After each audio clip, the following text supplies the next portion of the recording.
বন্ধুরা, পরশুরাম সিরিয়ালের আজকে রিভিউ।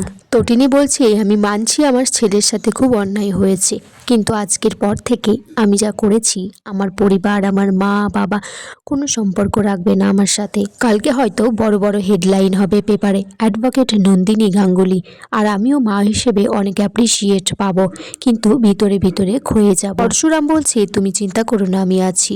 তটিনী বলছে, জানি তো, তুমি তো আমার সাহস, তুমি আমার অবলম্বন। তটিনী তখন বলছে যে তুমি আমাকে এতভাবে রক্ষা করেছো, স্কুল থেকে শুরু করে হসপিটাল থেকে শুরু করে দীঘা যাওয়ার সময় আমার সামনে ঢাল হয়ে থেকেছো, আর আমি বুঝতেই পারিনি যে আমার সামনে এত বড় একটা বীর পুরুষ আছে। তখন তটিনীর ফোনে একটা ফোন আসে, সৌরভ ফোন করেছে।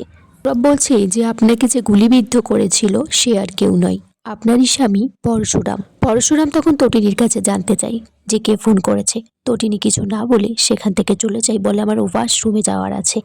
তারপরেই বলরাম পরশুরামের কাছে ফোন করে, বলে বস, তুই তো পুরো হিরো হয়ে গেছিস, চারিদিকে সোশ্যাল মিডিয়ায় তোর নাম চলছে, এদিকে তোর শালিকা অ্যাডভোকেট নন্দিনী গাঙ্গুলি, সেও তো ফেমাস হয়ে গেছে। এইরকম শালিকা পাওয়াও কিন্তু ভাগ্যের ব্যাপার। পরশুরাম তখন বলছে, আমি একটু পরেই বেরোবো। বলরাম জানতে চাই কোথায় যাবি। পরশুরাম বলছে, বাইরে এখনো একজন আছে, শীতল। বাড়িতে আজকে ডাল ভাত মাটন রান্না হয়েছে বস। তখন বলরাম বলে যে আমার জন্য একটু বইয়ের হাতের মাটন বাঁচিয়ে নিয়ে আসিস। বলরামের কাছে একজন দেখা করার জন্য এসেছে।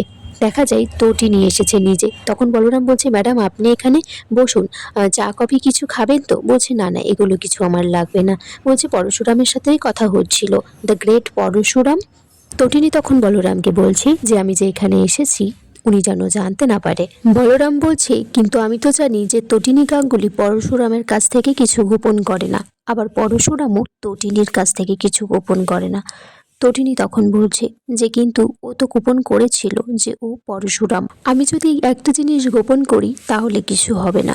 তটিনী বলছে, আমি একটা প্রশ্ন করতে চাই, আপনাদের যে মিশনটা ছিল সেখানে আপনার বন্ধু পরশুরাম ছিল?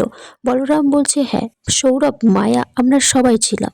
বলছে, সেখানে একজন মহিলা গুলিবিদ্ধ হয়ে অনেক উপর থেকে নিচে পড়ে যায়, সে আর কেউ নয়, তটিনী গাঙ্গুলি, আমি। বলরামও তখন বলছে যে আপনিই বা সেদিন ওই রকম পোশাক পরে অত উপরে কি করছিলেন? আমার প্রশ্নের উত্তর না দিলে আমিও আপনার প্রশ্নের উত্তর দেব না। তিনি তারপর সেখান থেকে বেরিয়ে গেলে সৌরভ বলছে যে সেদিনের টিমে আমিও ছিলাম, সেদিন স্পেশাল ব্রাঞ্চ থেকে পরশুরামই সামনে ছিল, সে জানতো যে আপনি তটিনী গাঙ্গুলি, তাই আপনাকে জেনে শুনেই শ্যুট করেছিল।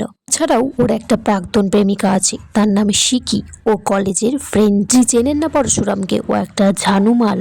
তটিনী তখন বলছে, যাই হোক, এতটা উপকার করলেন ইনফরমেশন দিয়ে। মনস্তত্ত্ব বলছে এর পিছনে কোনো কারণ আছে, কারণ যে যে মানুষের উপকার করা মানুষগুলোকে আমার বিশ্বাস হয় না। তটিনী সেখান থেকে চলে গেলে সৌরভ বলছে যে যেমন বর তার তেমনি বউ। যাই হোক, একটু হলেও তো সংসারে আগুন লাগাতে পেরেছি। শিবপ্রসাদ গাঙ্গুলি ঝাপসা মানুষ। আগামী পর্বে দেখা যায় সেই পরশুরাম তটিনীকে খাইয়ে দিচ্ছে জোর জবরদস্তি। বন্ধুরা, আজকের পর্ব এখানেই শেষ হয়ে যায়। তোমরা কমেন্টস করে জানিও কেমন লেগেছে আজকের পর্বটা।